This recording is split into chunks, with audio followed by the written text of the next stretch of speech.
Hello everyone, कैसे हैं आप सभी। तो आप लोग की फिर से जो है ये लाइव क्लास स्टार्ट हो चुकी है। क्लास को आप लोग जो है वो शेयर कर दीजिए, एक बार क्लास को शेयर कर दीजिए। जितने लोग भी लाइव देख रहे हैं वो जो है क्लास को लाइक कर दीजिए और शेयर कीजिए।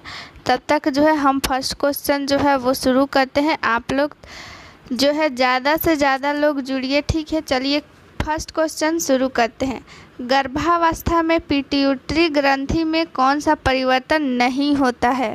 देखिए कौन सा परिवर्तन नहीं होता है इसमें से पूछ रहा है। तो इस चारों ऑप्शन से में से बताना है इनमें से कौन सा जो परिवर्तन है वो नहीं होता है। वजन में वृद्धि, वृद्धि हार्मोन के स्तर में वृद्धि, पिट्यूटरी में गोनेडोट्रोफिन स्तर में वृद्धि और कार्य स्तर में वृद्धि।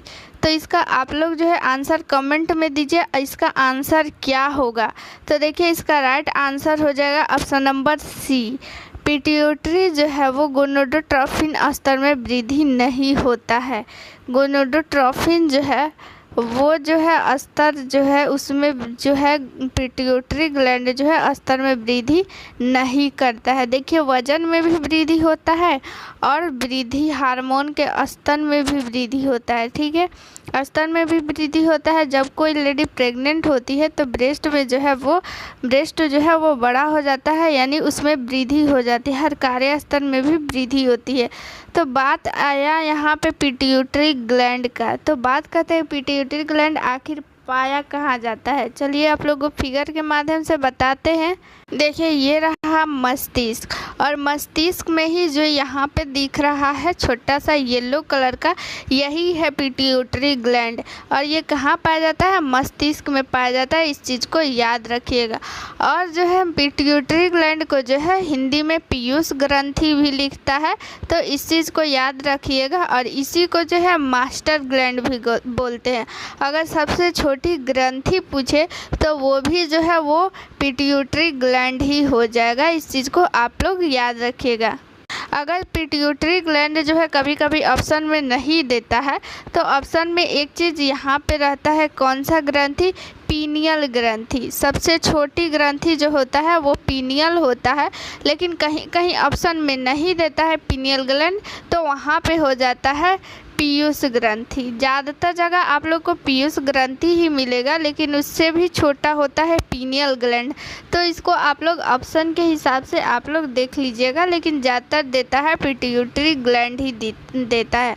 और ये कहाँ पाया जाता है, मस्तिष्क में पाया जाता है। ये चीज़ आप लोग याद रखिएगा। और ये पीनियल ग्लैंड जो है वो मस्तिष्क के बीचों बीच में पाया जाता है, ठीक है, मध्य मस्तिष्क में पाया जाता है। अगर पूछे क्वेश्चन कि पीनियल ग्लैंड जो है मस्तिष्क के किस भाग में पाया जाता है, तो ये जो है मध्य मस्तिष्क में पाया जाता है। और पीनियल ग्लैंड से जो है वो टोटल 11 तरह का हार्मोन रिलीज होता है, ठीक है। ये क्वेश्चन भी इम्पोर्टेंट है। और ये जो है पीनियल ग्लैंड को मास्टर ग्लैंड कहते हैं। और ये सारे ग्लैंड को क्यों मास्टर ग्लैंड कहते हैं, क्योंकि ये सारे ग्लैंड को जो है यही कंट्रोल करता है, पीनियल ग्लैंड ही। और जो है एकमात्र एक ऐसा ग्लैंड है, वो कौन सा ग्लैंड है, पाराथायराइड ग्लैंड। इसी को केवल जो है ये कंट्रोल नहीं करता है, बाकी सारा ग्लैंड को जो है ये पिट्यूटरी ग्लैंड ही कंट्रोल करता है। किसको नहीं कंट्रोल करता है, पाराथायराइड ग्लैंड।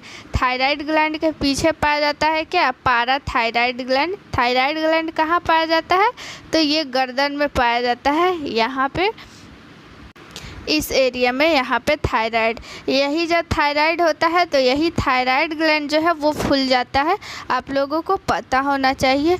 ये क्वेश्चन भी इम्पोर्टेंट है, कभी पूछ देगा कि थायराइड ग्लैंड में कौन सा अंग प्रभावित होता है, तो वो थायराइड ग्लैंड ही होता है, वही जो है फूल जाता है। तो वहाँ पे थायराइड ग्लैंड जो है वो फूलने से नहीं, बल्कि वो थायराइड जो है, थायराइड का जो हार्मोन जो है वो अधिक स्रावित होता है, इसीलिए वो एक जो है ग्वाइटर रोग होता है, घेंघा रोग, वो रोग जो है वो थायराइड ग्लैंड के फूलने से होता है।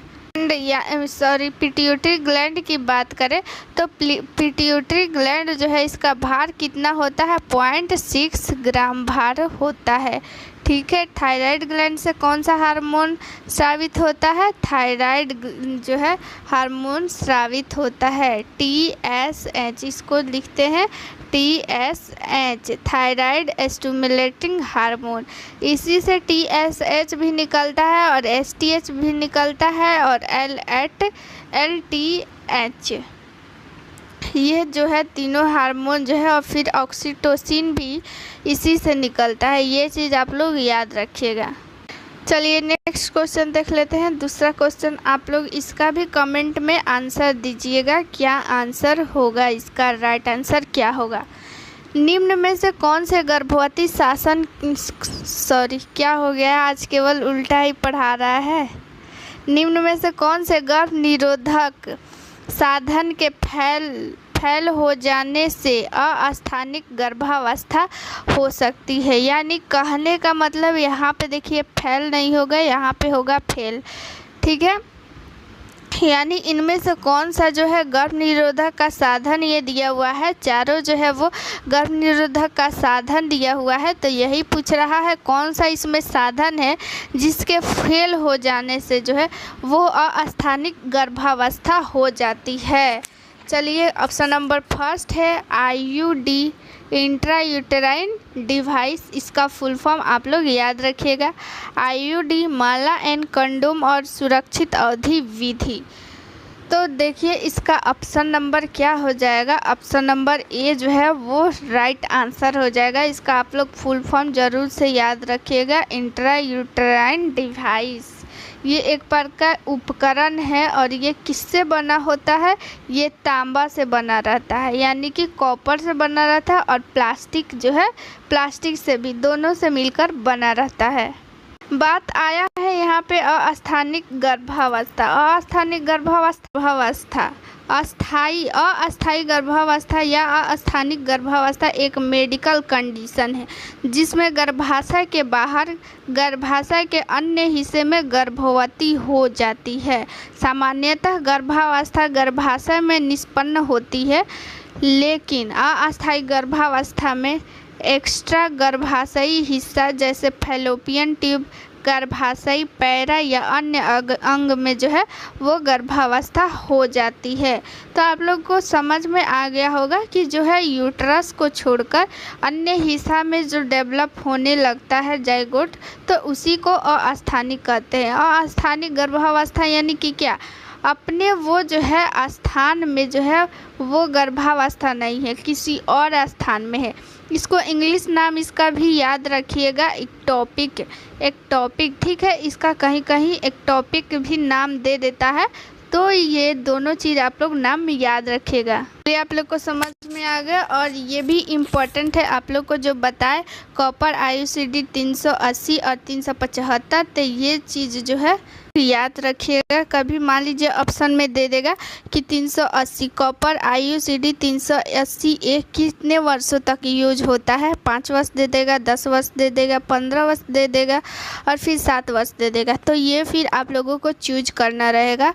कॉपर 380A जो है वो 10 साल के लिए यूज होता है और कॉपर 375 जो है वो यूज होता है 10 साल के लिए। आप लोग इस चीज़ को जो है याद रखिएगा, इम्पोर्टेंट क्वेश्चन है, ये एग्जाम में पूछता है और पूछ सकता है। चलिए अगला क्वेश्चन है, अंडोत्सर्ग के दौरान जो कोशिका निकलती है उसे क्या कहा जाता है। ये क्वेश्चन पूछ रहा है कि जब अंडोत्सर्ग होता है यानी कि ओवुलेशन होता है, तो उस समय जो है कौन सी कोशिका जो है वो बाहर निकलती है। ओगोनिया, प्राथमिक ओसाइड, द्वितीयक ओसाइड और स्पर्मेटोगोनिया। देखिए तो इसका राइट आंसर क्या हो जाएगा, द्वितीयक ओसाइड यानी सेकेंडरी ओसाइट। इसको इंग्लिश में OCITE लिखता है, यानी सेकेंडरी ओसाइड बोलेंगे कि जब अंडोत्सर्ग होगा तो उस समय जो है कौन सी कोशिका बाहर निकलती है, सेकेंडरी ओसाइड। देखिए बात करते हैं आखिर अंडोत्सर्ग यानी जब अंड बनता है तो वो अंड बनता है ओगोनिया जो सेल से, यानी अंड को क्या बोलते हैं? एग से, एग बोलते हैं इंग्लिश में। तो इसी से हम लोग याद रखेंगे कि एग जो है वो किससे बनता है? ओगोनिया से बनता है। ओगोनिया सेल से अंड का निर्माण होता है। और यही जब ओगोनिया सेल जो है वो आकार में थोड़ा सा वृद्धि कर लेता है, यानी पोषण प्राप्त करके थोड़ा सा बड़ा हो जाता है, तो वो जो है प्राथमिक ओसाइट से बनता है। यानी वो सेल जो है प्राथमिक ओसाइट सेल कहलाता है। अंड क्या है? अंड जो है वो पूरी एक सेल से बनी रहती है। यानी सबसे बड़ा अगर अंड पूछेगा कि सबसे बड़ा अंड कौन सा है, सबसे बड़ी सेल जो है किस में पाया जाता है, तो वो अंड में ही सबसे बड़ी जो है मानव की सेल पाया जाता है। सबसे बड़ी सेल जो है मानव में किस में पाया जाता है? अंड में पाया जाता है। वही अंड का जो निर्माण किस सेल से बनता है? कौन सेल से बनता है? ओगोनिया जो सेल है उसी से बनता है। और यही ओगोनिया सेल जो है वो थोड़ा सा पोषण प्राप्त करके थोड़ा आकार में बड़ा हो जाता है, तो यही सेल जो है वो प्राथमिक ओसाइट कहलाता है। और यही जब प्राथमिक ओसाइट जो है और जो है ये युवा अवस्था में चला जाता है, यानी प्यूबर्टी अवस्था में चला जाता है और ये इतना बड़ा हो जाता है और 28 दिन का यानी हो जाता है, वो 28 दिन के लगभग में वो आता है, तो वो अपनी प्यूबर्टी अवस्था में आ जाता है। यानी कि जब वो अंडोत्सर्ग का टाइम उसका हो जाता है, तो उस समय जो है वो द्वितीयक सेल का रूप ले लेता है, द्वितीयक oocyte का रूप ले लेता है। देखिए फिर से बताते हैं, अंड बना किससे? ओगोनिया सेल से। और यही ओगोनिया सेल जब बड़ा हो गया, थोड़ा सा बड़ा हुआ, तो वो प्राथमिक सेल कहलाता है। और यही प्राथमिक सेल जो है वो अपनी युवा अवस्था में चला जाता है। तो यही युवा अवस्था में जब जाता है तो ये द्वितीयक सेल से द्वितीयक oocyte कहलाता है। यही जब ये युवा अवस्था में अपना चला जाएगा तो उसका जो है अंडोत्सर्ग का टाइम हो जाता है। तो यही अंडोत्सर्ग जब होता है तो वो जो है जब अंडोत्सर्ग होगा तो उस समय क्या कहलाता है? वो द्वितीयक oocyte बन गया रहता है। तो वही बोल रहा है कि अंडोत्सर्ग के दौरान कौन सी कोशिका निकलती है, तो क्या हो जाएगा? द्वितीयक सेल हो जाएगा। आप लोग को समझ में आ गया तो यस लिख दीजिए। पहले क्या अंड किससे बना? ओगोनिया से। ये ओगोनिया जब थोड़ा सा बड़ा हुआ तो प्राथमिक oocyte सेल कहलाता है। और यही प्राथमिक oocyte जो है अपनी प्यूबर्टी अवस्था में आ जाता है, यानी कि जब इसका अंडोत्सर्ग का टाइम हो जाता है तो उस टाइम जाते जाते ये जो है द्वितीयक सेल कहलाने लगता है, यानी द्वितीयक सेल का रूप, द्वितीयक oocyte का रूप ले लेता है। तो यही जब द्वितीयक oocyte का रूप ले लिया रहता है तब तक इसका अंडोत्सर्ग हो जाता है। तो इसीलिए पूछ रहा है कि अंडोत्सर्ग के दौरान कौन सी कोशिका बाहर निकलती है, तो ये हो जाएगा द्वितीयक oocyte। देखिए अगला क्वेश्चन क्या कह रहा है कि महिला में कौन सी कोशिका जन्म के समय पाई जाती है? प्राथमिक अंडाणु, द्वितीयक oocyte, ध्रुवीय बोली और अंडे। तो इसका राइट आंसर क्या हो जाएगा? प्राथमिक अंडाणु पाया जाता है महिला में कोशिका के जन्म के समय। चलिए अगला क्वेश्चन देख लेते हैं। अगला क्वेश्चन क्या कहता है? क्वेश्चन नंबर 5 जो है उसको देखते हैं क्या कहता है। निम्न में से कौन सा गर्भावस्था का लक्षण जो है वो नहीं है, यानी प्रेगनेंसी के टाइम इनमें से कौन सा सिम्टम्स है, कौन सा लक्षण है जो नहीं है, नहीं दिखता है? फंडल ऊंचाई का बढ़ना, कार्डियक आउटपुट का बढ़ना, नियमित रूप से मासिक धर्म का आना और क्यूनिंग। तो इसका आप लोग सभी लोग जो है वो आंसर दीजिए। सभी लोग को आंसर का पता होना चाहिए। देखिए इसका राइट आंसर सबका जो है वो सही आ रहा है, लगभग सी, ऑप्शन नंबर सी आंसर हो जाएगा। क्योंकि देखिए जब मासिक धर्म आएगा तो वो लेडी प्रेग्नेंट कैसे होगी? जब तक मासिक धर्म जो है बंद नहीं होगा तब तक कोई लेडी प्रेग्नेंट ही नहीं हो सकती। और फंडल ऊंचाई बढ़ता ही है और ये सारा जो है सिम्टम दिखता है। और यही एक जो है सी जो है वो अगर रहेगा तो वो प्रेग्नेंट लेडी कहलाएगी ही नहीं।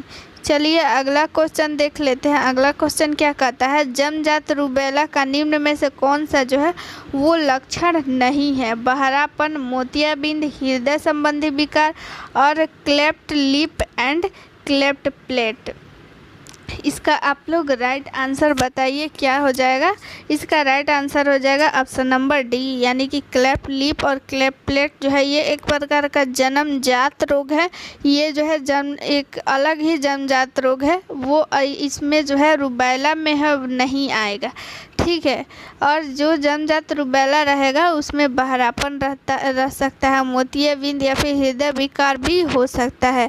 देखिए रूबेला आप लोगों को समझ में आ रहा है, रूबेला को ही बोलता है मिजल्स यानी खसरा, ये सब जो है एक ही है। और ये चलिए आप लोग को फिगर से दिखाते हैं। देखिए ये जो है दिख रहा है यही है रूबेला, आप लोग को दिख रहा है। देखिए जब आप लोग चेचक देखे होंगे, चेचक एक दो प्रकार का होता है, एक छोटी माता होती है और ये दो है, दूसरा जो है वो बड़ी माता स्राव और फिर भ्रूण के दिल की आवाज़ उपस्थित होती है। तो इसमें से कौन सा लक्षण बताना है कि प्लेसेंटा जो प्रीविया है इसका लक्षण नहीं है, आप लोग कमेंट में जो है वो आंसर दीजिए। तो इसका देखिए राइट आंसर हो जाएगा ऑप्शन नंबर सी, यानी ये लक्षण जो है वे प्लेसेंटा प्रीविया का लक्षण नहीं है। गहरे रंग का रक्तस्राव नहीं होता है बल्कि नॉर्मल ही रक्तस्राव होता है। देखिए दर्द रहित रक्तस्राव, दर्द रहित मतलब क्या, एक होता है रहित और एक होता है सहित। अगर सहित रहता है यानी कि दर्द भी होता है उसमें और रक्त भी स्राव होता है, यानी इसमें है रहित यानी दर्द नहीं होगा, बिना दर्द का रक्त स्राव होगा, केवल ब्लीडिंग होगा और खून का बहना और भ्रूण के दिल की आवाज़ तो उपस्थित ही होगा, क्योंकि जब भी बच्चा जो है वो जीवित रहेगा तो वो तो आवाज़ सुनाई ही देगा। तो ये जो है इसमें राइट आंसर हो जाएगा ऑप्शन नंबर सी, गहरे रंग का रक्तस्राव नहीं होगा। चलिए आप लोग को इसको जो है प्लेसेंटा प्रीविया पर क्वेश्चन देखते हैं कि क्या बोल रहा है। 8 नंबर क्वेश्चन ये बोल रहा है एस्टियो प्लेसेंटा का क्लिनिकल फीचर क्या है, यानी एस्टियो जब प्लेसेंटा है, एस्टियो प्लेसेंटा है उसका फीचर यानी उसमें से कौन सा जो है लक्षण उसमें होता है। दर्दनाक रक्तस्राव, गहरे रंग का रक्तस्राव प्रकट, छिपा हुआ अथवा मिश्रित प्रकार का हो सकता है या फिर उपरोक्त सभी। तो इसका राइट आंसर क्या हो जाएगा, एस्टियो प्लेसेंटा का जो लक्षण है उपरोक्त सभी इनमें से जो है वो राइट आंसर हो जाएगा, यानी एस्टियो जो प्लेसेंटा होगा उसका जो है ये सारा लक्षण उसमें दिखेगा। चलिए अगला क्वेश्चन देख लेते हैं। 9 नंबर क्वेश्चन क्या कहता है कि प्रसव के दौरान पेरिनियम पर नियोजित तरीका से चीरा लगाना क्या कहलाता है। इम्पोर्टेंट क्वेश्चन है, आप लोग इसको याद कर लीजिएगा, ठीक है। एम्ब्रियोटॉमी, एपिसियोटॉमी, सिजेरियन सेक्शन, एमटीपी, ठीक है। इसका राइट आंसर आप लोग बताइए कि क्या होगा। तो देखिए इसका राइट आंसर हो जाएगा एपिसियोटॉमी जो है, यानी ऑप्शन नंबर बी जो है वो राइट आंसर हो जाएगा। एपिसियोटॉमी कहलाता है प्रसव के दौरान पेरिनियम पर जो है वो चीरा लगाया जाता है। वो चीरा क्यों लगाया जाता है तो चलिए आप लोगों को बता देते हैं। ये रहा जो है एक फिगर है एपिसियोटॉमी का, आप लोग इसको देखिए। जब प्रसव का टाइम हो जाता है, डिलीवरी का टाइम हो जाता है और भ्रूण जो है वो पास है, उसको क्या बोलेंगे, एपिसियोटॉमी। देखिए अगला क्वेश्चन कहता है निम्न में से कौन सबसे प्रभावी गर्भ निरोधक विधि है। कंडोम, डायफ्राम, कॉपर टी और माला एन। तो इसका राइट आंसर हो जाएगा माला एन। देखिए ये सब जो है कभी फेल भी हो सकता है, लेकिन माला एन जो है वो एक टैबलेट आता है, ये जो है कभी भी फेल नहीं होता है। तो ये सबसे एक प्रभावी इसको जो है गर्भ निरोधक विधि मानते हैं माला एन को, ठीक है।